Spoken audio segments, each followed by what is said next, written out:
2072 Basak 12, a Saturday. That day was just like any other normal day. Since it was a holiday, people were busy doing their usual weekend chores like bathing, washing clothes, and cleaning their homes.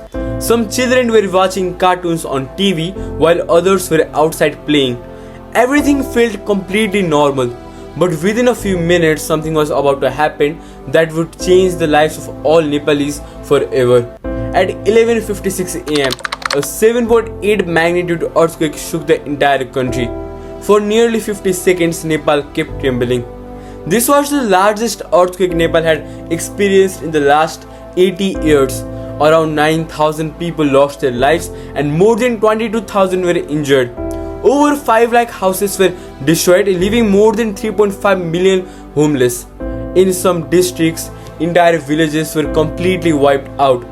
After the earthquake, the Nepal government mobilized the army and police for rescue operation. Nepal received around $4 billion in international aid. In the following decade, Nepal achieved major progress in rebuilding and reforms.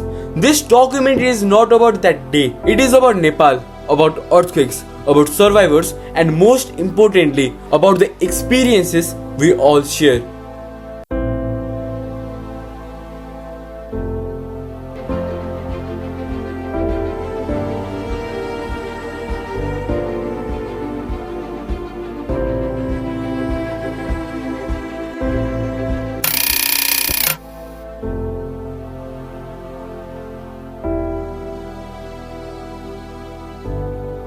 Nepal lies between two tectonic plates.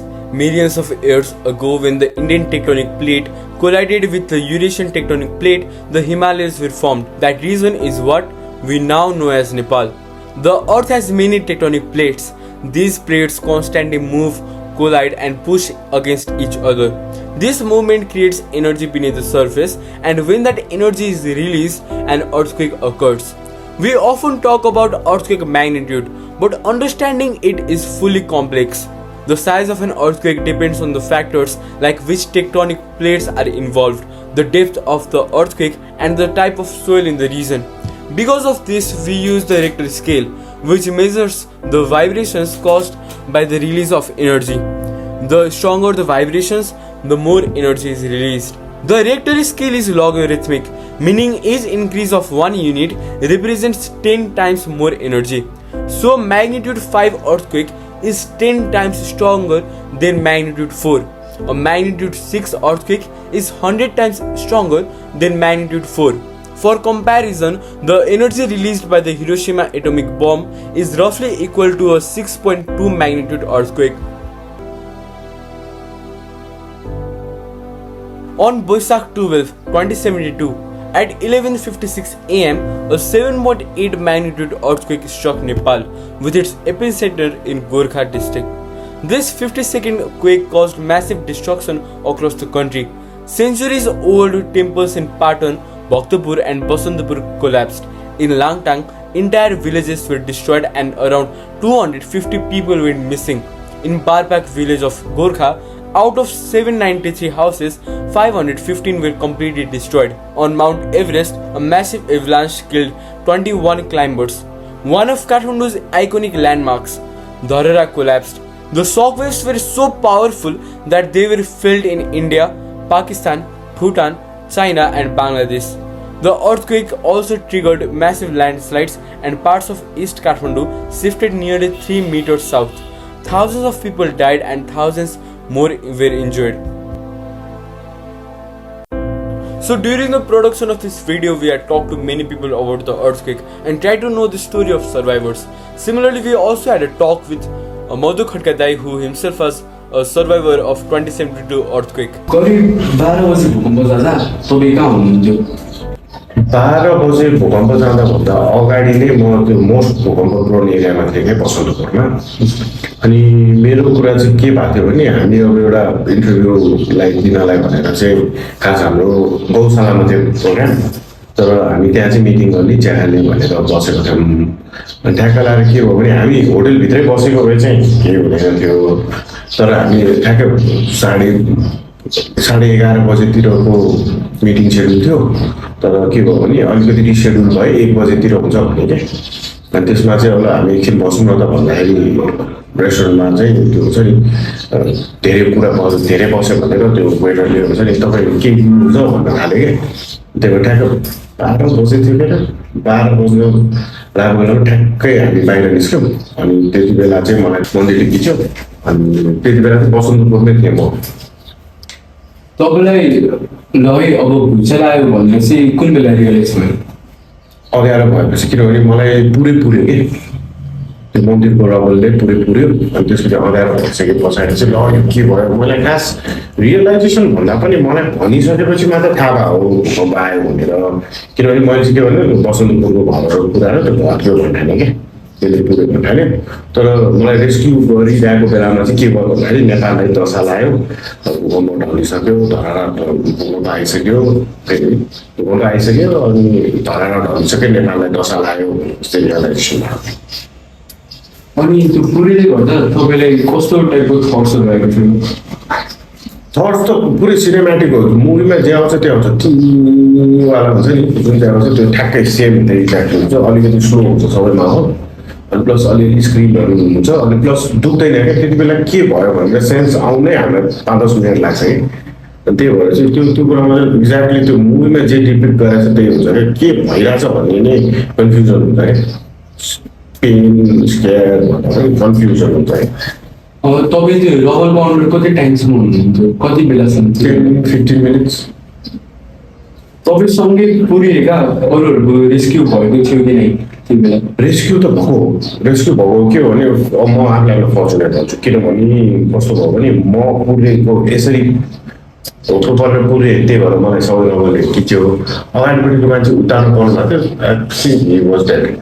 थियो त्यो मन्दिरको त्यो खम्बा हुन्छ नि त्यसले खिचेर चाहिँ डेड भएको अब तर रेस्क्यु त राम्रै भयो एकदम एफिसियन्ट भएको थियो तर के भएको थियो लकिली कास्टम मन्डपमा चाहिँ ब्लड डोनेसन भइरहेको थियो त्यहाँको भलिन्टियर्सहरूले चाहिँ रेस्क्यु गरेको क्या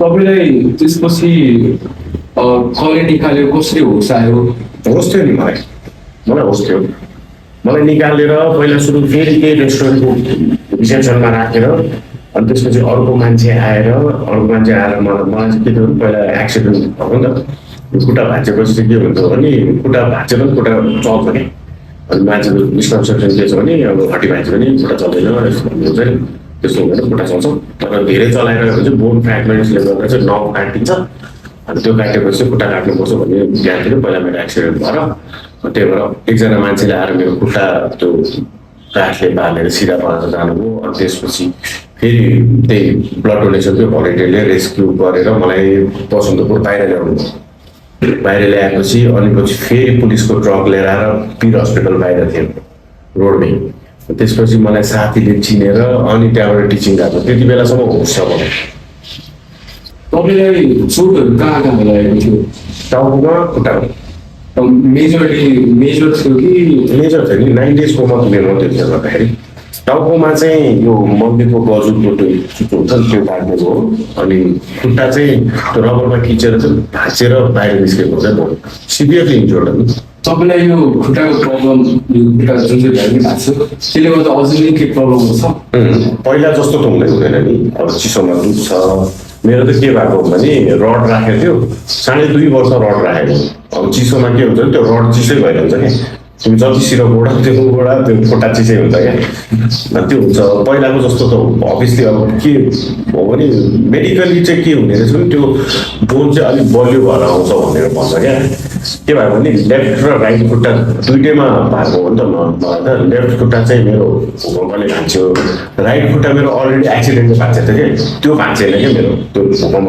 त्यही भएर बलियो हुँदो रहेछ होइन तर पहिलाको जस्तो त हुँदैन कम्प्लिकेसन्स आएको बट के हुन्छ भने के गर्ने त मेडिकेसन मेडिकल यति राम्रो भइदिएछ मलाई अहिले चाहिँ त्यस्तो सिभियर प्रब्लम छैन भगवान्को कृपाले After the April 25 earthquake, a major 7.3 magnitude aftershock struck Dolakha, causing around 200 additional deaths.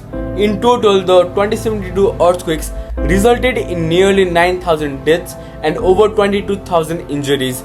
Because Nepal lies between two tectonic plates, earthquakes can occur here at any time. Looking at history, Nepal has experienced many major earthquakes. 1255 AD, first recorded earthquake, 7.7 to 7.8 magnitude, killing 1/3 of Kathmandu's population and King Abhay Malla. 1505 AD, the largest earthquake in Nepal's history. 1833 AD, three major earthquakes in one day, including an 8 magnitude quake. 1934 or 1990 BS, around 10,000 to 12,000 deaths. Dharara also collapsed. 2015 AD, one of the most devastating earthquakes in modern Nepal. Looking at recent data, over 900 earthquakes about 4 magnitude in the last 10 years, more than 70 earthquakes above 5 magnitude, around 5 earthquakes above 6 magnitude and 2 earthquakes above 7 magnitude. Nepal is a highly seismic zone because it lies between the Indian and Eurasian plates. Interestingly, there is a large gap region where no major earthquake has occurred in the last 500 years. Experts believe this area could produce a very large earthquake in the future. The Indian tectonic plate is still moving at about 2 cm per year. Over time, energy builds up. In the 2072 earthquake, the Indian tectonic plate moved around 3 to 6.5 meters beneath the Eurasian plate, releasing massive energy. Because no major earthquake has occurred in western region for 500 years, scientists estimate a possible 8.5 to 9 magnitude earthquake in the future. However, it is uncertain whether this energy will be released suddenly or gradually. We remember the stories, the fear, the destroyed homes, but perhaps we have forgotten how big the crisis was. The earthquake created a chain reaction that impacted every field. So the real question is, should we just stay in the fear of earthquakes or should we prepare for the future? आजको लागि यति नै. I'm Pratik and you're watching The Exposure. Jai Nepal.